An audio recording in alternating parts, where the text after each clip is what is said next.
గురూజీ 72 గంటల్లోనే ఫోన్ లోని అద్భుతమైన జ్యోతిష్య పరిష్కారం చూపిస్తారు. నమ్మండి, నమ్మకపోండి, ఇది నిజం. శ్మశాన కాళి రుద్ర చౌడీదేవి ఆరాధకులు నంబర్ 1 వశీకరణ స్పెషలిస్ట్ గురూజీ.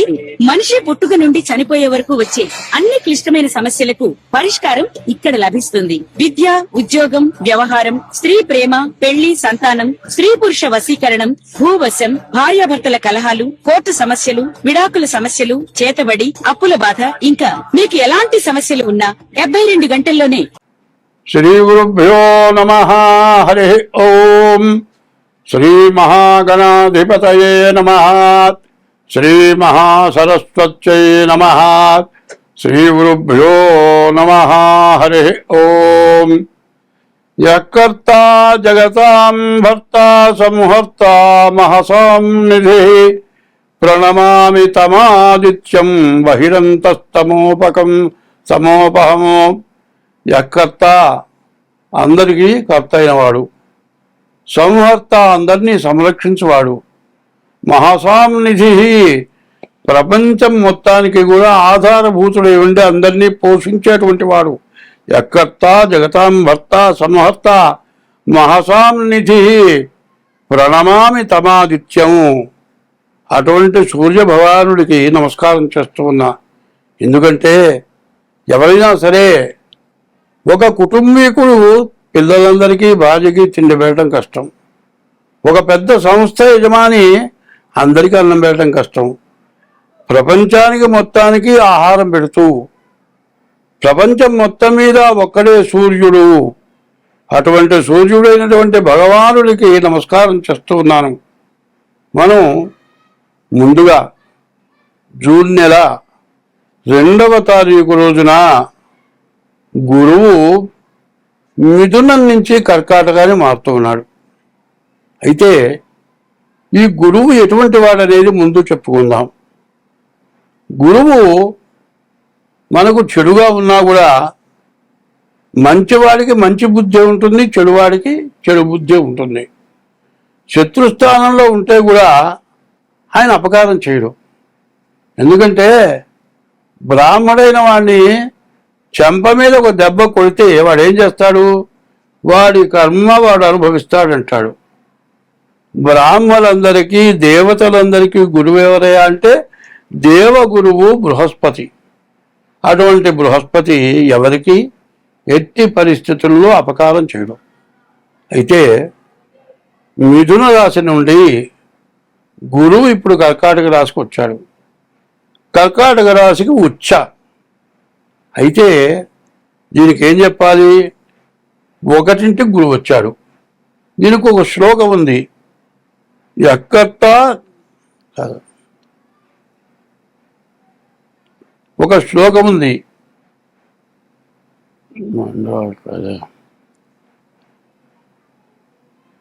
ఒక సూర్యుడు కానీ, కుజుడు కానీ, శని కానీ, ఈ 3 గ్రహాలు ద్వాదశాష్టమ జన్మస్థం శని అంగారకో గురు కుర్వంతి ప్రాణ సందేహం స్థాన చలనం ధనక్షయం. గురువు కానీ, శని కానీ, కుజుడు కానీ 12ంట, అష్టమం 8ంట, అర్ధాష్టమం 4ంట, జన్మస్థమం 1ంట, ద్వాదశంలో ద్వితీయంలో శని కానీ, గురువు కానీ, కుజుడు కానీ ఉంటే బ్రతుకు తెరువు లేకుండా, ఉండే స్థలం మారిపోయి బ్రతుకు తెరువు దొరక్క అసలు ఎందుకు పనికి రాకుండా మళ్ళీ జీవనోపాధి దొరకని పరిస్థితి వస్తుంది అని చెప్పుంది. కానీ గురువు మాత్రం మిగతా రాశులు వేరు. కర్కాటక రాశికి చంద్రుడు అధిపతి. ఈ కర్కాటక రాశిలో మరి పునర్వసు నక్షత్రం 4వ పాదంలో రామచంద్రమూర్తి కర్కాటక రాశిలో ఉద్భవించాడు. అందువల్ల కర్కాటక రాశి చాలా పుణ్యప్రదమైనటువంటి రాశి. తర్వాత పుష్యమి నక్షత్రం వచ్చింది. ఇజ్యాద్యౌ తిష్య పుష్యేతు పూజితో గురునామక వాగీశ్చామరేజ్యశ్చ జీవో దేవపురోహిత అనుంది. గురువు చాలా మంచివాడు. అటువంటి గురువు కర్కాటక రాశికి వచ్చాడు. కానీ ఇంతకుముందు ఈ కర్కాటక రాశి వాళ్ళు ఎన్నో అప్పులు, ఎన్నో బాధలు, ఎన్నో నష్టాలు మరి ఆర్థికంగా, శారీరకంగా, మానసికంగా, కుటుంబీకంగా కూడా చాలా నష్టాలు పడుతున్నారు. కర్కాటకానికి ఎప్పుడైతే గురువు వచ్చాడో వీళ్ళ జీవితం చాలా బాగుపడుతుంది అని నిక్కచ్చిగా చెబుతూ ఉన్నాను. గురువు కర్కాటక రాశిలో ఉంటే ఈ కర్కాటక రాశికి చాలా ఉన్నతమైనటువంటి స్థానం వచ్చింది. కాబట్టి ఈ కర్కాటక రాశి గురించి ముందు చెప్పుకున్నాం. అయితే 5 రాశులకి గురువు కర్కాటక రాశికి వస్తే 5 రాశులకి ఇబ్బంది అని చెప్పాలి. ఆ ఇబ్బంది ఎట్లా ఉంటుంది?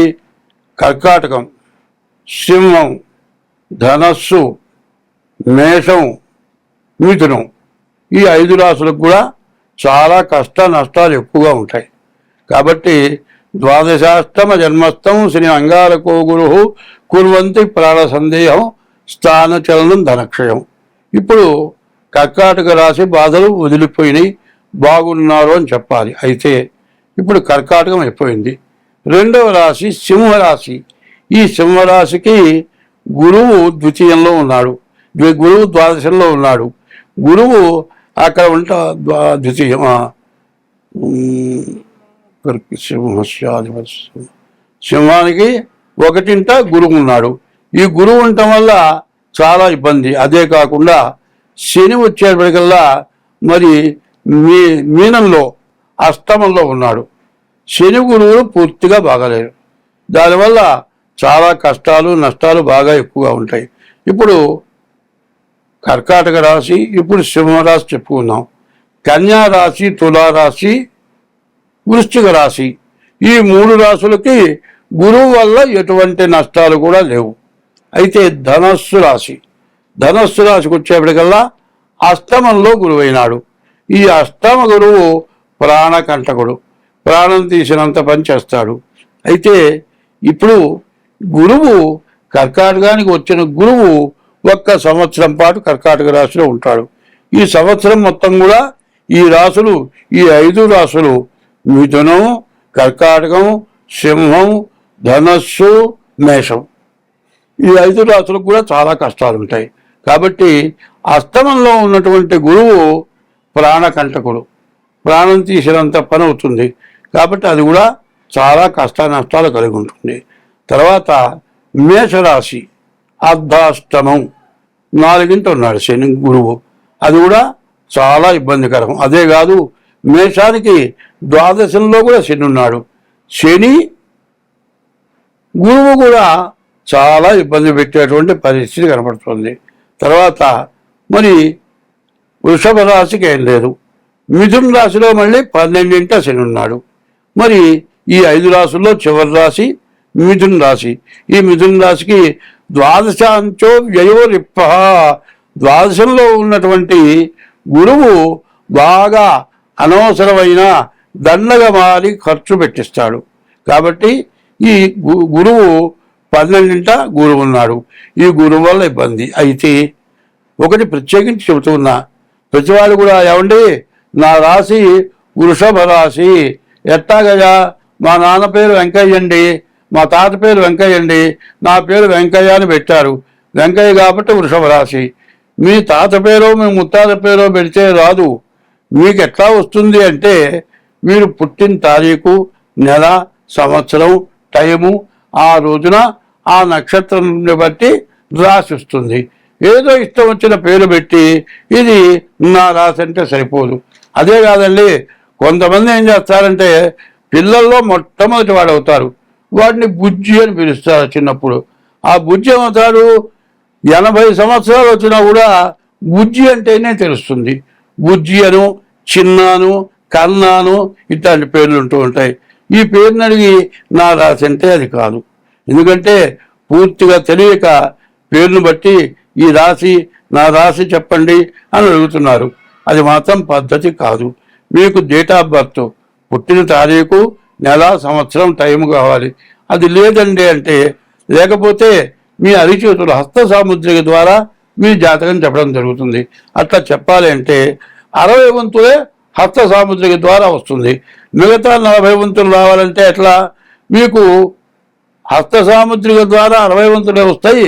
మీ పిల్లల్లో ఒకటి డేట్ ఆఫ్ బర్త్ ఉంటే ఆ 40 వంతులు కూడా వస్తుంది. మీ జాతకం పూర్తిగా వస్తుంది. మీ పిల్ల జాతకం డేట్ ఆఫ్ బర్త్ పెట్టిన వాళ్ళ జాతకం కూడా వస్తుంది. కాబట్టి ఇప్పుడు దేశంలో ఉన్న పరిస్థితులను బట్టి ప్రతి వాళ్ళు కూడా తమ జాతకం ఏమిటో చూపించుకోవాల్సిన అవసరం ఉంది. ఎట్లా అంటే ఫౌండేషన్ లేకుండా ఇల్లు కడితే వెంటనే పడిపోతుంది. అట్లాగే ఇప్పుడున్న పరిస్థితుల్లో మీకు అందరికీ తెలుసు, యుద్ధం జరిగింది, ఆయిల్ దగ్గర నుంచి రేటు పెరిగింది, గ్యాస్ దగ్గర నుంచి దొరకటం లేదు. మరి ఇంకా తినుబండార వస్తువులు కూడా కొన్నాళ్ళు పోతే దొరకవేమో. ఈ పరిస్థితులను బట్టి ప్రతి వస్తువు రేటు పెరుగుతుంది. రేటు పెరుగుతుంది కానీ ఆదాయం మాత్రం పెరగదు. దీనివల్ల మనం ఇబ్బందులు పడతాం. దీనికి తోడు మనకి ఏదైనా చెడు ఉండేట్లయితే ఆ చెడు వల్ల ఇంకా బాగా ఇబ్బందులు వచ్చే లక్షణాలు బాగా కనపడుతున్నాయి. కాబట్టి ఈ రాశుల వాళ్ళు కర్కాటక రాశి, సింహరాశి, ధనస్సు రాశి, మేషరాశి, మిథున రాశి, ఈ 5 రాశుల వాళ్ళు కూడా ముందుగా మీ డేట్ ఆఫ్ బర్త్ ద్వారా జాతకం చూపించుకోండి. మీ రాశి ఏంటో తెలుసుకోండి. అట్లా లేకపోతే హస్త సాముద్రిక ద్వారా కూడా మీ జాతకం చెప్పడం జరుగుతుంది. అట్లా మీకు కావాలంటే నా పేరు పంగులూరు లక్ష్మీనారాయణ. నా ఫోన్ నెంబర్లు 6300061241. ఇంకో నెంబర్ ఉంది 7801071946. ఈ నెంబర్లకు ఫోన్ చేసి తగినటువంటి ఫీజు చెల్లించి మీ జాతకాలు చెప్పించుకొని మీరు ఇబ్బందుల నుంచి బయటపడండి. నా ఉద్దేశం ఏంటంటే డబ్బుల కోసం చెప్పే జాతకాలు కావు, మీరు బాగుండటం కోసమే చెప్పేది. అనవసరమైన డబ్బులు మీ దగ్గర పొందటం జరగదు. చక్రం వేయాలంటే రాశి చక్రం, నవాంశ చక్రం, మహర్దశలు, విదశలు ఇన్ని వేస్తే కానీ మీ జాతకం పూర్తిగా అర్థం కాదు. మరి కంప్యూటర్ ద్వారా నేను మాత్రం జాతకం వేయను. పంచాంగాన్ని బట్టి జాతక చక్రం వేస్తాం. కంప్యూటర్ ద్వారా వచ్చేది ఎక్కువలు తక్కువలు వస్తాయి. కాబట్టి కరెక్ట్గా జాతక చక్రం వేయాల్సి ఉంటుంది. కాబట్టి తగినంత ఫీజు తీసుకుని మాత్రం నేను జాతక చక్రం వేస్తాను. మీకు అందరికీ ఉపయోగపడతాను. అది మాత్రం నేనేదో స్వార్థంతో మాత్రం చేసేది కాదు. స్వస్తి. 2026వ సంవత్సరం 12వ రాశి మీన రాశి. ఇక చెప్పనే కల్లా మీనలోకి శని వచ్చాడు. 2 సంవత్సరాల 6 మాసాలు కుంభంలో శని. ఇప్పుడు సంవత్సరం అయింది. మీన రాశి 3.5 సంవత్సరాలు ఏళ్ళనాడు శని జరిగింది. ఇంకా 4 సంవత్సరాలు శని జరగవలసి ఉన్నది. వీళ్ళని వీళ్ళు బాగు చేసుకోవాల్సిందే కానీ దేవుడు కూడా బాగు చేయలేడు. ఎప్పుడు కూడా కష్టం వచ్చినప్పుడు ఇష్టదైవాన్ని పూజించాలి. 2 తల్లిదండ్రుల్ని పూజించాలి. తల్లిదండ్రులకి ఇబ్బంది కలగకూడదు. భార్య కంటంబడి తడి పెట్టకూడదు. మరి కలకంటి కంట కన్నీరు లెక్కిన సిరి ఇంట నిలువ నేరదు సుమతి అని ఉంది. అటు భార్య కానీ తల్లిదండ్రులు కానీ బాధపడకూడదు. మరి ఈ మధ్యలో సమర్థించాలంటే చాలా కష్టం. మరి కోడలు చెబితే ఆమెకు కష్టం, అత్తకు చెబితే ఇంకా కష్టం. ఇద్దరి పరిస్థితులు బాగా గమనించి జాగ్రత్తగా తల్లిదండ్రులు ఇంట్లో నుంచి బయటికి పంపకుండా అన్నం పెట్టడం ధర్మం. అది కనుక మారితే వాళ్ళ జీవితం, వాళ్ళ పిల్లలు, వాళ్ళ కుటుంబం పైకి రాలేరు. ధర్మం ఎట్లా చెప్తుందంటే, మన ధర్మం, హిందూ ధర్మం, తండ్రులు, తాతలు, ముత్తాతలు 5 కుటుంబాలు కలిసి ఉన్నారు. మరి ఎవరు కూడా విడబడలేదు. ఇప్పుడు పెళ్లి కాగానే ఎవరికి వాళ్ళు విడబడే పరిస్థితి వచ్చింది. ఆ స్వార్థాన్ని వదిలిపెట్టాలి. నిస్వార్థ జీవనం చేయాలి. పెద్దవాళ్ళని జాగ్రత్తగా వాళ్ళని సాగనంపాలి. అట్లా చేయని పక్షంలో మీకు పాపం ఎక్కువ, నష్టం ఎక్కువ, బాధలు బాగా కలుగుతాయి. దాదాపు చూస్తున్నాను కదా, తల్లిదండ్రుల్ని వృద్ధాశ్రమంలో వదిలిపెట్టడం, ఇంకా కాకపోతే ఊరి చివరికి తీసుకెళ్ళి మరి మనుషులు లేని చోట వదిలేసి రావటం, ఇట్లాంటి మహాపాప పనులు చేస్తూ ఉన్నారు. అటువంటి పనులు చేయొద్దు. తల్లిదండ్రుల పక్షాన్ని చేరి భార్యని ఇబ్బంది పెట్టద్దు, భార్య పక్షాన్ని చేరి తల్లిదండ్రులను ఇబ్బంది పెట్టద్దు. ఇది దేవుడి కంటే ముందు తల్లిదండ్రులు, భార్య ఇద్దరు ముఖ్యమైన వాళ్ళు. మరి భార్య ఇంటికి లక్ష్మి, తల్లిదండ్రులు బ్రహ్మ విష్ణువులు లాంటి వాడు. వాళ్ళని జాగ్రత్తగా చూసుకుంటూ మీ డేట్ ఆఫ్ బర్త్ ద్వారా మీ జాతకాన్ని చూపించుకుంటూ పెద్దలని గౌరవిస్తూ దైవ ధర్మాన్ని, నీ ఇష్టదైవాన్ని పూజిస్తూ ఎప్పుడు కూడా ఏదో ఒక దైవ మంత్రాన్ని స్మరిస్తూ ఎన్ని కష్టాలు వచ్చినా బయటపడటానికి మార్గం అదే. ఏదో ఒక దేవుడి మంత్రాన్ని ఎప్పుడూ స్మరిస్తూ ఉంటే ఏ మానవుడికి ఎప్పుడూ ఎటువంటి బాధలు రావు, అందరూ బాగుంటారు. అందరూ బాగుండాలని చెప్పేదే మేము చెప్పే జాతకం. మీకు ఏదన్నా జాతకాలు కావాలంటే 6300061241, ఇంకో నెంబర్ 7801071946, ఈ నెంబర్లకు ఫోన్ చేసి తగిన ఫీజు చెల్లించి మీ జాతకాలు తెలుసుకోగలరు. స్వస్తి.